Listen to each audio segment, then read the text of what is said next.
বিনোদন জগৎ ও ব্যাংকিং সেক্টরের সম্পর্কের আলোচনায় আবারও সামনে এসেছে পরীমনির গাড়ি উপহার বিতর্ক।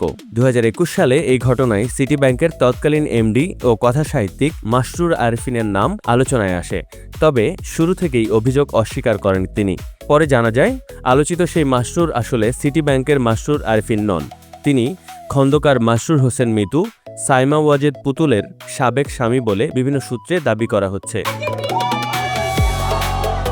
বোট ক্লাব কাণ্ডের পর পরীমনিকে গাড়ি উপহারের প্রসঙ্গে তৎকালীন ডিবি কর্মকর্তা হারুনের বক্তব্যেও মিতুর দিকে ইঙ্গিত ছিল বলে আলোচনা রয়েছে। এমনকি দুবাইয়ে পরীমনির সঙ্গে মিতুর সাক্ষাৎ এবং এর জেরে পুতুলের সঙ্গে তার দাম্পত্য কলহ ও বিচ্ছেদের কথাও বিভিন্ন মহলে উঠে এসেছে। তবে এসব দাবির স্বাধীন ও নির্ভরযোগ্য প্রমাণ নিয়ে প্রশ্ন রয়েছে। এদিকে 2021 সালে আগস্টে কয়েকটি সংবাদ মাধ্যমে মাসরুর আরিফিনের নাম জড়ানো হলে তিনি প্রতিবাদ জানান।